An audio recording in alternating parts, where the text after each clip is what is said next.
The New York Knicks and new head coach Mike Brown are making some serious changes to the team, the lineups, the rotations, and also the overall way that the Knicks will be playing basketball in the next season, as there's been a lot of discussion surrounding how this team can be optimized and at their best, and using their players and personnel the best way possible, and now the Knicks have found the way to do that, and we're going to break all that down, exactly how the Knicks are going to do that, and these changes that Mike Brown is going to be making specifically to the lineups and the rotations, something that Knicks fans have been waiting to hear about. What's up, guys? Welcome back to Knicks Digest. It's Chris here. If you guys are part of that percentage that is not subscribed to Knicks Digest, if you're at that 60% that's like, I'm not sure if I should subscribe, we got daily New York Knicks updates that you do not want to miss out on. We're having a bunch of fun on this channel as well. We're going to get back to the live streams very soon. I've been traveling a bunch recently, so it's been tough to do the live streams when I'm away or at music festivals in Montreal, but now we're back, we're on that grind, and Mike Brown is also on that grind because there is a lot going on with the Knicks right now as Mike Brown is gearing up for his first ever training camp with his New York Knicks squad. After being hired on July 3rd to be the next head coach of the Knicks, Mike Brown had to make a few tough decisions when it pertained to what's going to happen. And obviously that's something that he's going to work on. He'll collaborate with the front office as well. But there's a lot of questions surrounding what the Knicks are going to be doing. Are they going to be running that double big lineup? How are they going to use Josh Hart, Mikal Bridges, OG Anunoby, and their whole wings together? And how is Jalen Brunson going to be able to have less responsibility with dominating the ball, which was an issue last season that definitely did require those sirens outside because Tom Thibodeau did nothing to optimize his superstar player outside of saying just go ISO and use pick and rolls and, I don't know, figure it out from there.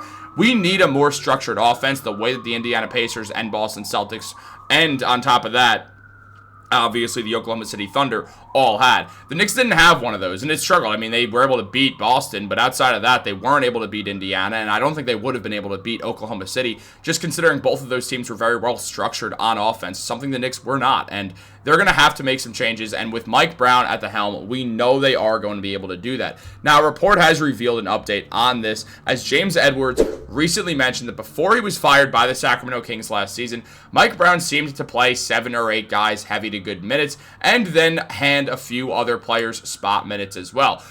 Edwards said, I'd be surprised if Brown played 10 regulars on a nightly basis, but it's also possible that something the suits want him to do and was a selling point for the job, as again, there's going to be a lot of collaboration between Brown and the front office. And Edwards also said, here's the players on the roster currently who will certainly play every night if healthy. Jalen Brunson, Karl-Anthony Towns, OG Anunoby, Josh Hart, Mikal Bridges, Deuce McBride, Mitchell Robinson, Jordan Clarkson, and Gershon Yabusele.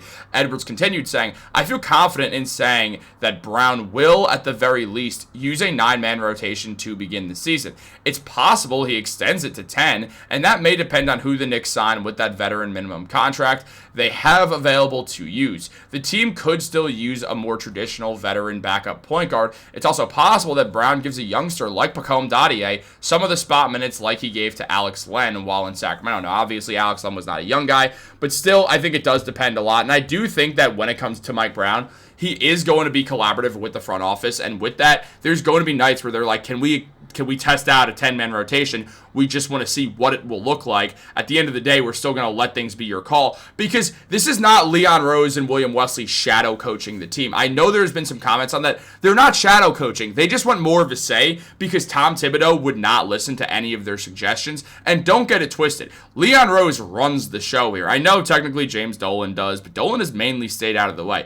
Dolan, like William Wesley and Brock Aller, wanted Tom Thibodeau fired. Leon did not. Leon did not want to fire him, and that was the one time that Leon's ever really been overruled in his entire time here. I mean, Dolan did try to fire Tom Thibodeau once in 2022, and I mean, Leon said absolutely not. He's like, if you fire Tom Thibodeau, it means you're firing me too, because I'm not letting you fire him right now. He's going to be able to figure this thing out. The team personnel is just not working out for us right now. That's the issue. So Leon even took the blame for that. But now with Mike Brown here and the Knicks saying that they're fully committed to one goal, which is winning the NBA Finals, it does mean that they're going to try to not manipulate Mike Brown, but use him in certain instances. And when we look at what the Knicks depth chart is going to look like next season, we see if they use the same starting 5 as last year, Brunson, Bridges, Hart, Anunoby, and Towns, that then In the backups, you do have 4 guys who are certainly getting minutes in Deuce, Jordan Clarkson, Gershon Yabusele, and Mitchell Robinson. And here's the weird thing about all 4 of these guys. They're all legit sixth men. Like, obviously Jordan Clarkson is. He's one of the best sixth men of all time. But Mitchell Robinson absolutely is. Gershon Yabusele's shown that he could easily be a sixth man, though he probably fits a little better as a seventh man, but not the greatest sixth man in the world, but would be a solid one. Put up 11 and 5 last year. And then Deuce McBride, who also showed that he could be a good sixth man as well. Now, Pacome right now is in that second unit, but the Knicks are going to make another signing. That signing, as we talked about recently on the last video that I put out on this channel, is very much looking like Ben Simmons, as they are the favorites to sign him on a veteran's minimum contract, according to Brett Sigel. And I do at this point think the Knicks will try to sign Ben Simmons because they think they can optimize him in some way, and they think of the fast-paced offense that they run. Ben Simmons will be able to attack the paint well and kick it out to multiple shooters, and we'll see if it works. Obviously, when the playoffs begin and rosters or rotations are going to shrink down, I would expect Ben Simmons to probably start eating some pine, because the fact that he can't shoot at all, teams are going to manipulate the hell out of that and do what they did with Josh Hart and just have a big man on him so Karl-Anthony Towns or Mitchell Robinson can be doubled so Mitch can't get offensive rebounds or Towns can't score at the hole. Now, if you put Mitch and Ben and Towns in the same lineup, that would just be interesting, just because it's a big unit, and it'd be interesting to see. But the shooting, you'd be banking on Towns, and you'd have to have, like, probably Jalen Brunson out there as well, just for the shooting, on top of Mikal or Deuce or someone like that.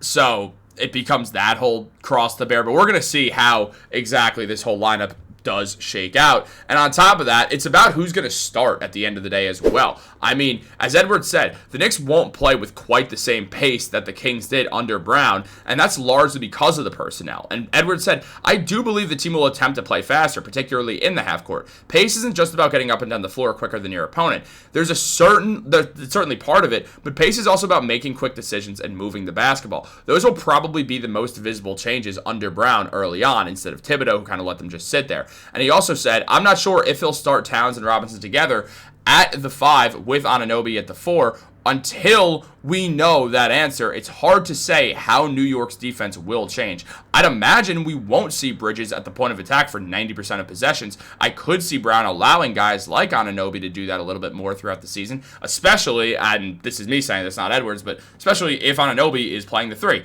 If Towns and Robinson are both out there, Anunoby's he's your small forward, Mikal's your shooting guard.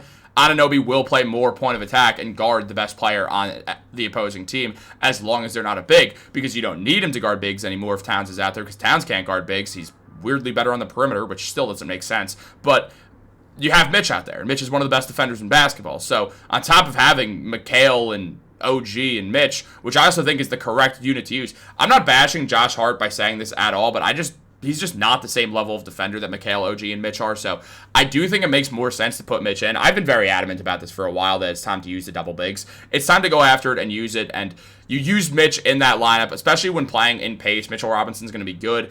You have Karl-Anthony Towns out there who can sit in the perimeter a bit more and then use his ability to attack, and you can double him, but Mitch is so good at sitting in that dunker spot, getting ready for offensive rebounds or just easy dump-offs, that it would not be the same Josh Hart effect.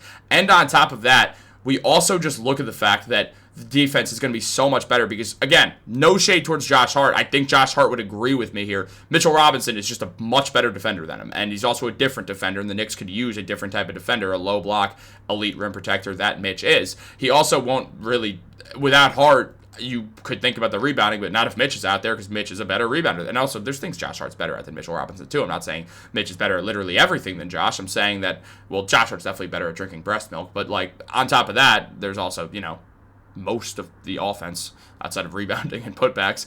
But when it comes down to it, I think there's a lineup that makes more sense. I'm 95% sure that every Knicks fan, or basically every Knicks fan, would agree.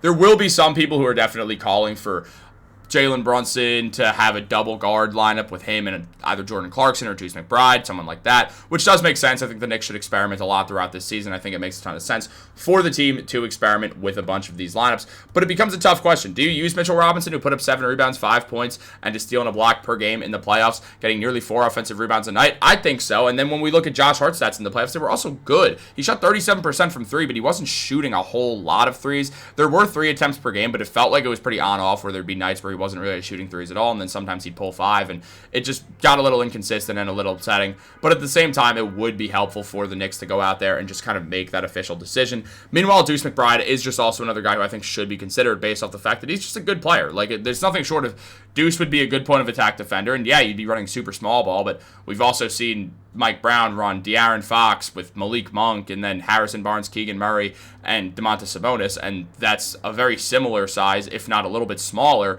than what the Knicks could run with Brunson and Deuce in that backcourt. Brunson and Deuce both play very well when they're on the floor together. They have a very good rapport together. They're close friends, and it just does make a lot of sense for them to try to go out there and use this unit.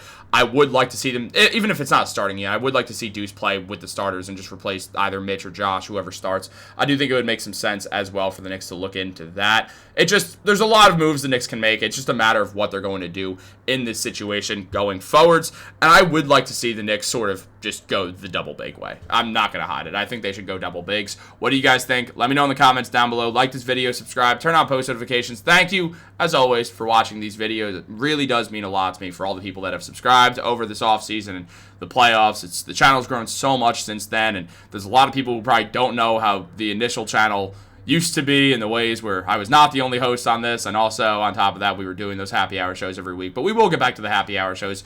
My buddy Matt and I, Matt who runs Jets Digest, I'm on there once or twice as well. We're going to get back to doing our live streams, which are very fun. We usually crack a beer or two, have some good bar talk about the Knicks. It's a really fun time. You guys don't want to miss out on it. But I'm not going to stop. I'm just going to stop rambling now. Have a great day. Go Knicks.